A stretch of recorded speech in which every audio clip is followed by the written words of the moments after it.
Hello everybody, how's it going? Welcome to the Bonny Rackham. Welcome to Season 2, Episode 6. Let's get on to this one. Really exciting. It's just all going uphill from now. So let's see the fallout from last episode and let's get into Episode 6 and start with a title. First item. Okay, so I debated calling it A Man Named Ash. It's similar themes with A Man Named Vasquez, which is what I called the very first episode, in that there's some more explaining and a whole new sort of plan in motion with Flint. But I think Adrift suits this episode better. Of course, just calling it Adrift, it covers Anne and Jack. Max even saying Anne is adrift at one point. Jack is adrift literally as well at sea. It covers Eleanor and Vane as well quite well. It's made clear Silver is still not thinking himself a member of the crew, so he is also a little bit adrift as well. So yeah, I think it probably covers things quite well. So yeah, let's get into Adrift. Next item. Again, new names at the helm. So we have this one written by Heather Belson and directed by Michael Nankin. Also, yeah, a new director. I didn't realise how frequently they changed all this up. Thought we'd be getting some more sort of repeats by this point at least. But yeah, this guy, good director, bloody hell. This is an episode on the direction front. Okay, so we open with Flint and Vane fighting in Eleanor's abandoned tavern. Actually, we just open with shots of empty rooms and we can just hear the ruckus off screen. Really interesting way to do it. I really liked the direction they took with this. We then see them actually going at it for a little bit, and Eleanor comes and intervenes with a shotgun. Eleanor with a shotgun, that's a sight to see. She says, had I 2 rounds left, I would have shot both of you and be done with this. She is, yeah, she's absolutely done, completely done with these two by this point. They separate, and Vane tells her to make a choice. He wants this to end right now. Yeah, Eleanor wants it done here and now as well, and Vane says neither of them can let it be done. Flint is ready to talk though. I love the way he sort of kicks a chair out and Vane says, the fuck should I sit? Flint says, give him Abigail and he'll stand down and Vane can have the fort. Eleanor's confused by this. You know, you do all this, you give all this up for a bit of money. And Flint says she's worth more than money. She's the future of this place. And he tells her to get her father. Yeah, another really decent opener. Okay, our first Jack scene. Shock horror, Jack stealing every scene again he's in. Jack at sea with Featherstone on their ship, the Colonial Dawn, we find out it's called. He's taken a moment to take it all in, breathing in the sea air. You know, we think he's having a moment when he sort of says, listen, do you hear it? And then he says, no women. Yeah, he's glad at the break, I think, by the sounds of it. They're about to take a prize, they're on her tail. Featherstone thinks they should comply, as long as Max's information is accurate.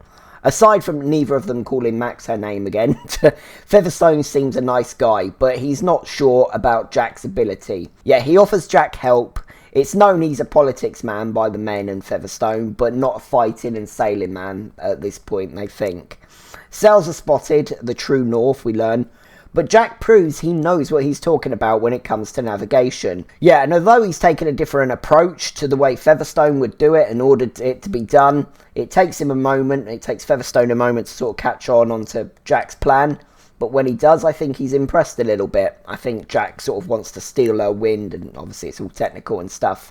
But another ship is spotted, and it seems they have some competition. Why is Jack just looking through a glass still highly entertaining? He's not saying anything, but just the faces he pulls, like, it's just so entertaining. You just watch him all the time. Yeah, Toby Schmitz, I think, really found his character this season. Jack was great season 1, but yeah, he's just been on another level this season. Okay, so we're obviously back to them in a little bit. On Nassau Beach now, and men are still preparing for a battle that they think they're about to have.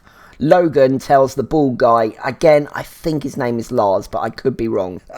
So Logan tells him he's off for an hour. Oh, Logan, what a choice you're about to make. Yeah, he wants to go and see Charlotte, and a bit of funny to and forth between them both while they're sort of arguing over it. Yeah, and Logan leaves him with no choice, basically. Either I go fuck her or I fuck you, I think he says. Something like that. So, mate, he says, tell her I said hello. Okay, so yeah, we go to another part, and Hornigold is wondering where Flint is. He's talking to Dufresne, and Dufresne actually defends him. Says he'll be planning something, he'll be coming up with something.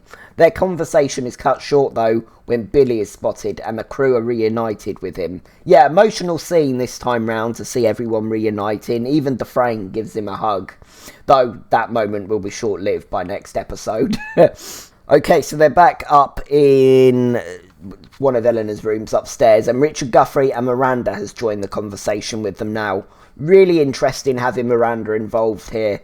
She's been so apart from it all. She's aware, and we've seen she has had interactions with different people, but she's right in the hub of it here. She's, Vane's there, another pirate, because I don't think she really ever thinks of Flint as a pirate. I don't think she's seen it until sort of now. So yeah, Flint describes how England will attack. He pretty much foreshadows season 4. Wrong nation, but he calls a lot of it the way it's going to play out. He says there's a way to avoid that fight, and tells them Ash could be an ally, an advocate in London, all that sort of stuff. They just need to agree here and now with no loose ends moving forward. And yeah, it's brought up again here, it's been brought up a few times now, that Peter Ash has just massive contempt for pirates. And Flint, yeah, he tells them they were friends who wanted this very thing years ago. And Richard seems in agreement, but Vane's sticking his ground. He wants to know what he gets. He knows it's all talk at the moment, been here, done that with Flint. If this, if that, show it to me. Hand me my future here in this room, he says. Yeah, it's absolutely a fair point from Vane. He's going to actually talk a lot of sense as well in this episode. He stands to lose a lot of money with Abigail. So, yeah, it's still tense, fair to say. So Vane makes his terms. He wants the man of war for this exchange. Eleanor says it's impossible, and Vane reminds her she separated him from his last ship. Vane goes, he just leaves, he knows this is getting nowhere, and so Eleanor follows him. And Vane's ticked off, he has another go at her that she's not seeing through it. That soon as Flint starts talking, she buys whatever he's selling. He gives her a choice to make as well. Again, yeah, he's not wrong here in regards to Eleanor. Yeah, a really strong Vane episode, like I say. He's very to the point and blunt most of the time, but I do like it when he has these sort of articulate moments and he really kind of puts things in perspective, almost kind of poetically, oddly. Okay, our first of a few great Max scenes. Important in seeing her compassion and humanity, I think. She's come across quite mysterious and schemy so far this season, so nice to just see this as well. I'll go over my thoughts all regarding Max when we come to it. So Max is in her room, she's going from leads from the girls, and Adele enters and tells her Anne Bonny tried to join a crew. They didn't want to know. I love that Max knows that Anne is okay, that she's fine, she doesn't ask that. This isn't Adele giving her bad news in that respect, she just asks, what did she do? She plunged a marlin spike into a quartermaster's jaw. That's what Anne did. Adele wants to know why there's not men guarding Max's door. They all know Jack chose her, and she says it's driven and mad. Fair play to her, to Adele. She's looking out for Max. I do like their little friendship and bond they sort of have.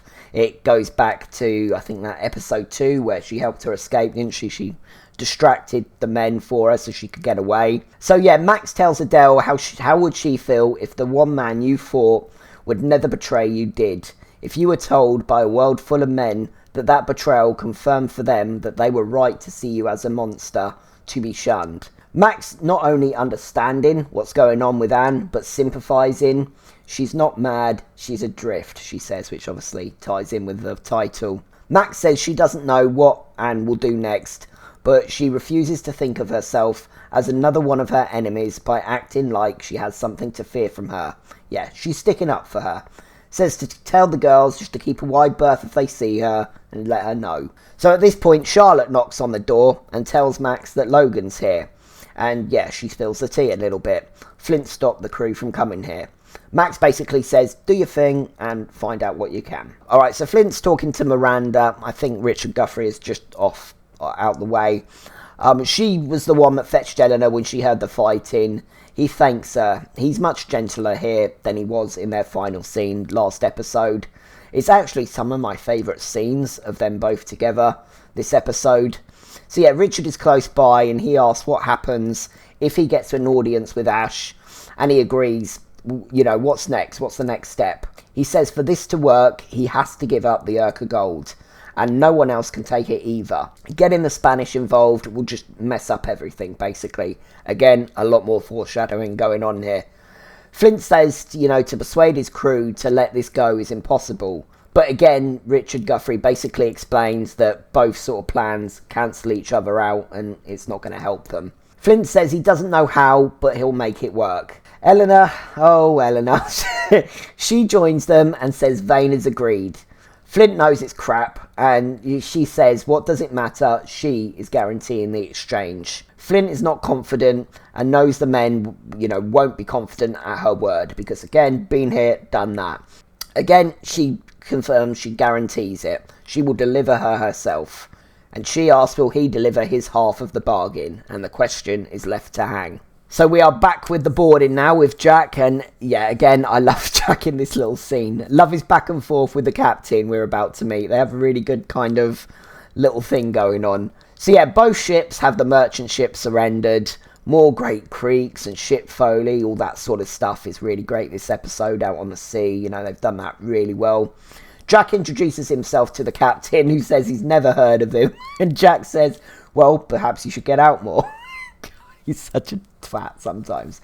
We meet Captain Linus Harcourt of the Goliath, and Jack's banter continues, confusedly saying, your ship is named after the greatest disappointment in the history of warfare. It's frosty but amicable now between the pair. They discuss the split and how it could go. Crews could fight, the captains could fight, or they could agree to split fairly.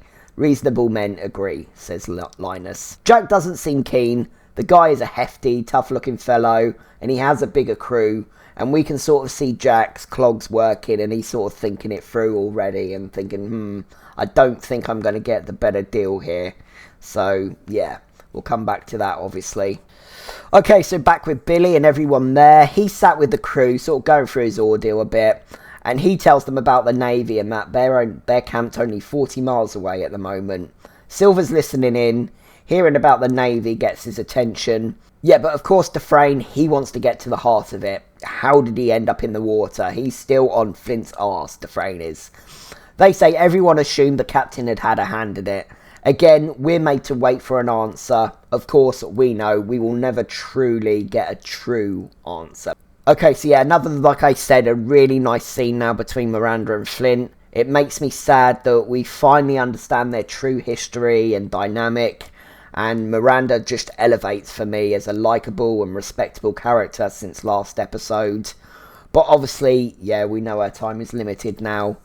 Flint says she should head back, and when this is done, he'll be home if she'll have him. Why did that hit? Why did that hit when I watched it? Just again, showing what a great episode last episode was. How we just understand everything between these two people now. Miranda says she's not going anywhere.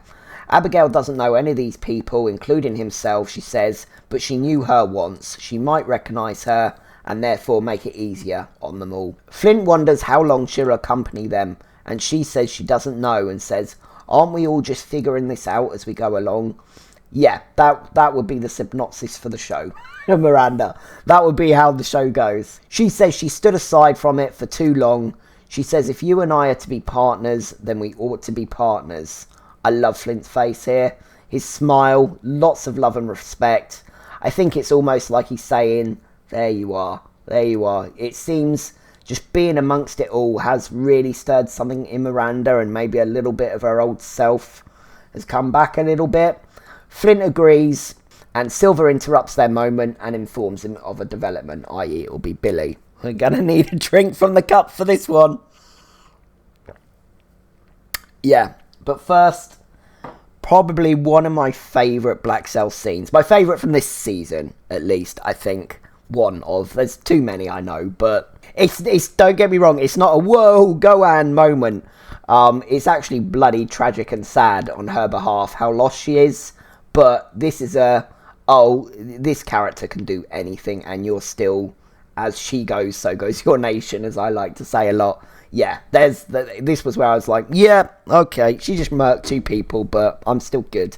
Like, so yeah, let's get into it. So yeah, she is sat downstairs in the brothel, clearly drowning her sorrows. We're not even using a glass, you know, she's just holding a big bloody jug. She has been given a wide berth as directed.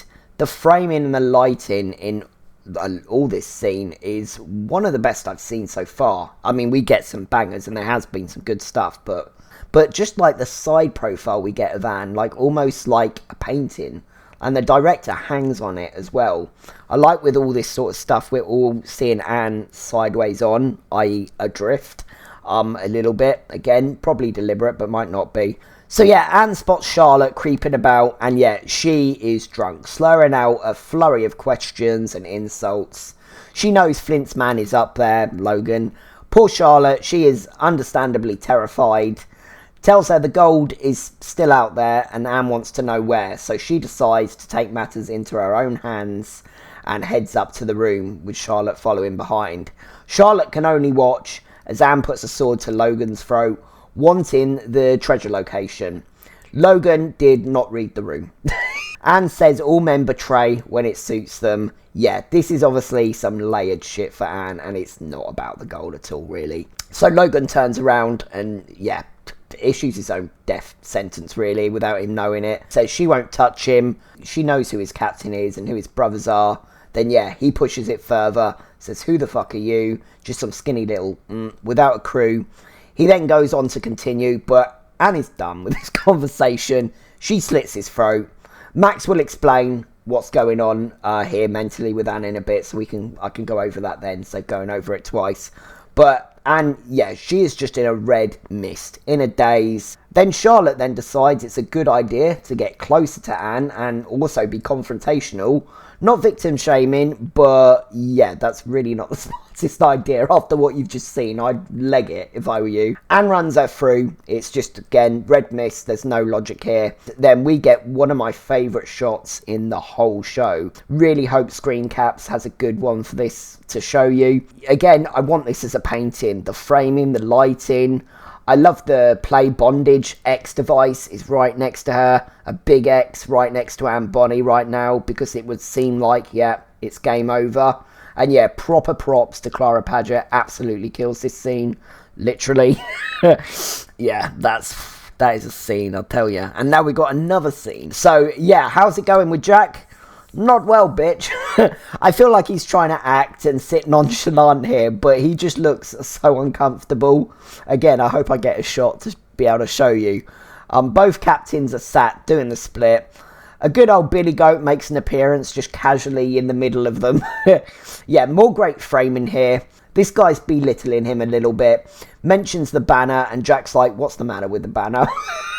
Again, I love this little in-joke they've started with this, and the payoff right in the final episode with it. So yeah, them going through the list is ultimately obviously something I don't need to go into. It's not an even split, basically. Again, this guy disrespecting Jack somewhat, and he's not getting a fair share. Okay, so back to the camp, and Flint and Silver, yeah, are walking back to camp, and Silver informs him that Billy has told the crew that he lost his footing and that Flint tried to save him, that's what happened. Silver says the crew was stunned and surprised to hear that. And yeah, again, the frame back on form and wants a word with Billy in private. But Flint returns and we see them reuniting, Billy and Flint. They shake hands and Flint pulls him into a hug and says it's good to have you back again in his ear. Last season, I would have said this is theatre for Flint in front of the men. But I don't know, this looks genuine here from him, I think. Again, if you remember, I don't think Flint pushed him. I thought it, I think, the first time. But yeah, doing my deep dive, I don't think he did. But yeah, anyway, their moment is spoilt by Hornigold, and he wants to get to business and get to reclaiming the fort. Okay, yeah, so another big scene at the brothel and a big Max and Anne scene. So yeah, Max discovers the bodies after a shock to Dale gets her attention, and she sees a bloodied Anne huddled in the corner. She's just a shadow under a hat right now. She's vulnerable. She's made herself as small as possible. And yeah, again, Max knows exactly what's going on. Anne's done, GG's. The moment she decided to kill Logan was the moment she said, yeah, I'm out. Because she fully expects a bunch of men, Flint's men, or maybe the brothel guards, to come and kill her for what she's done. She's crouched down there, waiting to die, basically. Otherwise, she would have run, she would have fought, she would have been Anne Bonny. And Max says that pretty much in so many words, more or less. This is where, for me, I think Max realises, or at least reveals to us, the audience, there is something there for Anne now. I know there's an amount of payback involved as well, because she'll say that next episode, for the rescue last season. But how, think about it, how easy would it be for her to be like, yeah, this is long, time to sort this out, get rid of her, and, it would be perfect opportunity. She could have even done it with a not too guilty conscience, so it's a very punishable crime, cold-blooded murder. Jack would be devastated, but she'd be clean from any guilt. In time, they'd maybe even be back in business. We've seen her asking herself already this season, is it worth it? Yeah, just for me, every reason to wash her hands of Anne here and get done with this. Easiest chance she'd ever get, and she'd know it would be. Yeah, when Anne looks up to her, oh my god. Woo! Max says, I will stand between you and them, and I will protect you. Yeah, very strong brothel scenes today, and sailing my Max and Anne flagship high. I've only got Anne again, but obviously, yeah, we'll get some more of them next episode, but yeah, really great scene with them too. Poor Anne is so adrift, she's so lost right now. So back again at Nassau camp, we're doing a lot of jumping, one of those sort of episodes. So yeah, Flint has informed them all of the deal, and that Vane must be left alone in the fort. I love Silver's little face twitch when Flint says his priority has always been the welfare of his men. Yeah, okay, Flint. Okay. Hornigold, not impressed. I understand, again, he has been messed about a lot between Flint and Eleanor, but there has to be a certain point you just stop moaning and bitching about what isn't happening and make something happen yourself. And to be fair to him, he finally does. He finally says, right, fine, I'm going to do it myself then.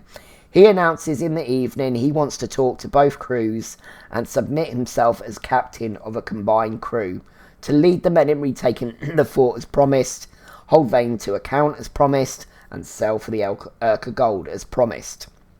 And he wants to end Flint's tyranny for good, he says. Yeah, good luck with that. So we'll get more of that. Well, we get a little bit more of it this episode, but we'll get more of the heart of that next episode. So Eleanor goes to chat to Vane now. We're in the fort now. Yeah, he looks deep in contemplation when she enters. Again, another great shot of him sort of sat on the step. Yeah, she says he's right, calling back to an earlier conversation they had. She is like him. Knows she's asking him to weaken himself for someone else. Tells him he's wrong. Again, she goes into the bigger picture, trying to explain it to him. Legitimacy for Nassau. Yeah, how does she think telling one of the kings of piracy, that this plan that will mean no more piracy will work? It's obviously a logical plan to you and I, but yeah, she's so blinded by this idea, she can't see something so obvious in that it will never happen. But then, I do think it's a last-ditch attempt to try and get it, I get that. And yeah, she realises it. I think she probably knows. I think she does probably know going in before she even starts, but she tries. And yeah, and she realises it when Vane says, when he takes something from a man, he doesn't hide from it. He doesn't hide from anything. I look him in his eye and I give him every chance to deny me. That is legitimate.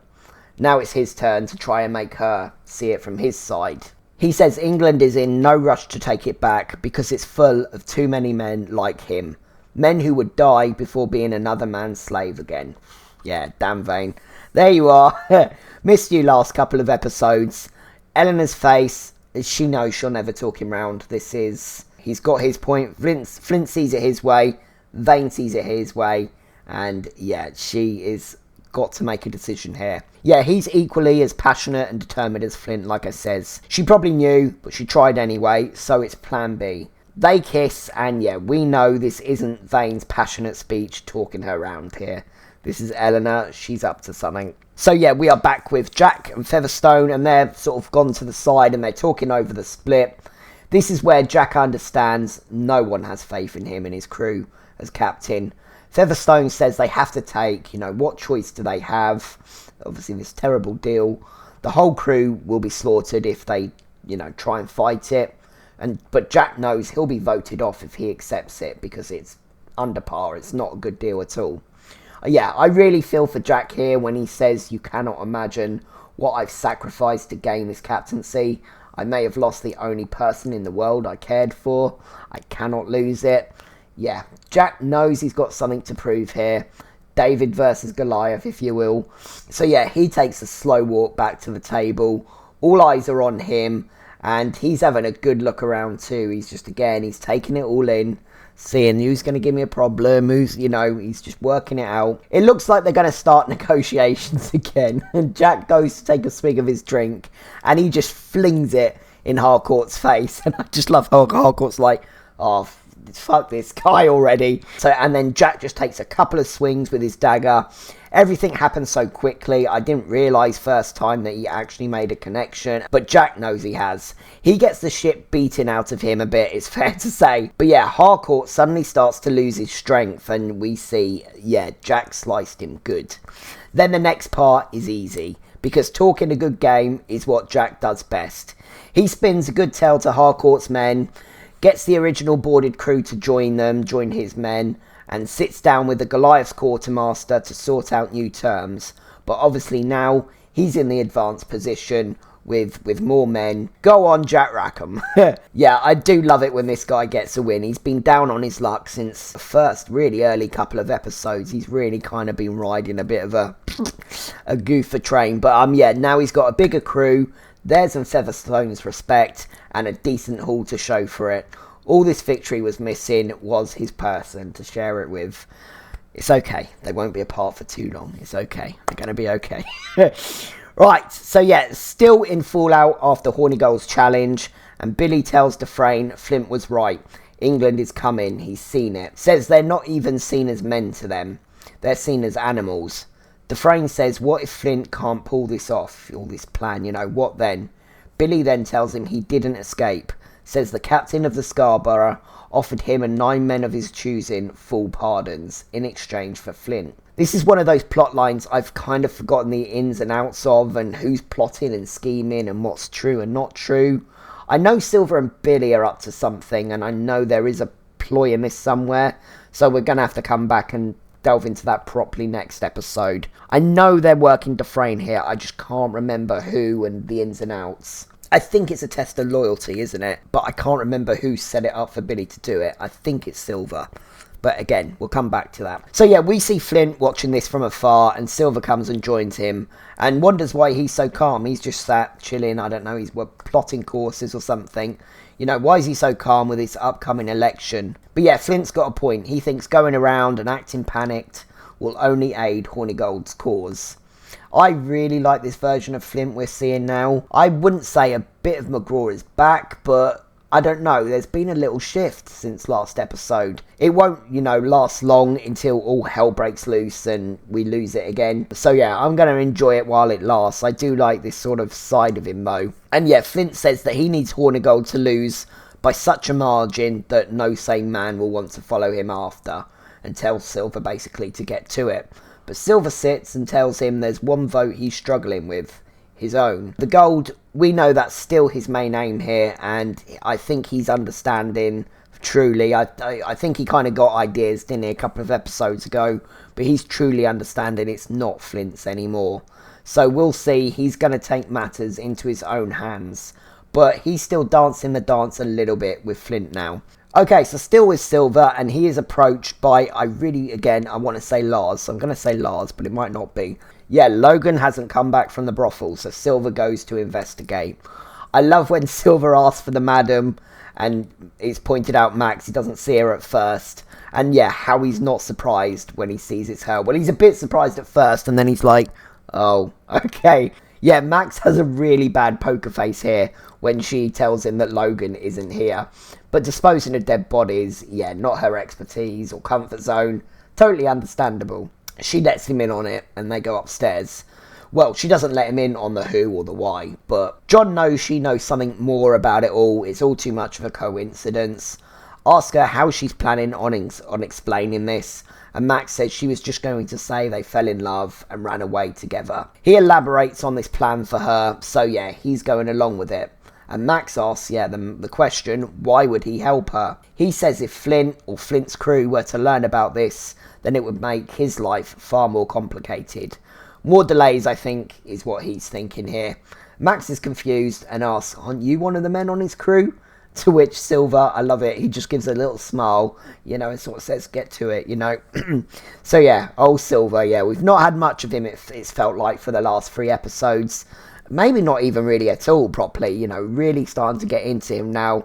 So it's good to see him starting to really get some good stuff this episode. And yeah, like I say, he's going to really start playing a main part in the show from here on now, I think it's safe to say. Okay, so here we go. Final scene. Bad decision time for Eleanor once more. Eleanor leaves a sleeping Vane in the bed and quietly steals the key. More great lighting and camera work as she's going through the tunnels. I'm not sure where Vane's men are and why they wouldn't be about, but we'll let it go. We move. So yeah, she goes into the cell and she tells Abigail she's going to get her out. And obviously, we will pick that up next episode. Whoo! Yeah, that's a good one. Let's get into the afterthoughts, MVPs and all that sort of stuff. Last item. So yeah, just another amazing episode. Both Jack and Anne completely out their elements, adrift from each other, like I say. Anne absolutely spiralling. She's feeling that rejection and she's got no idea who she is without Jack. And of course, that will be explored a lot further next episode. It's Max that comes in clutch for her and says, you know what, I've got your back right now. And yeah, she is reunited with Silver and they are unlikely allies again, it would seem. Jack is living his dream despite not sharing it with the person he loves, but soon realises his crew has no real confidence in him and he has to pull something off to gain their respect. Otherwise, possibly losing Anne was all for nothing. Outside of the brothel scene, some more great stuff on Nassau. Eleanor is back on Team Flint again. Vane, Silver, Dufresne and Hornigold, not so much. Billy, seemingly not either, but we're not sure what's going on with him yet. A lot of things set up with, with them to be picked up next episode, like I say. Another very strong episode for me. I think I like this episode a bit more than the average consensus.